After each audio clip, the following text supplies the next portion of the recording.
Yeah, as I told you earlier on, that we do also some stuff of poultry here at Roi Nursery and Primary School. We have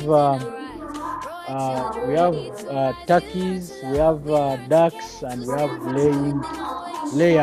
laying hens.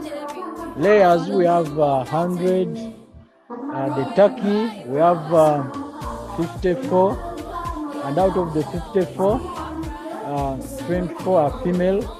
Then we have also around 20-80 turkeys.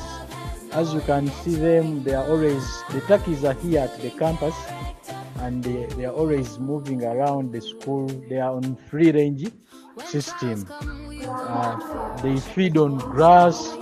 We don't give them a lot of maize bland, so they feed on grass and insects within the school compound here.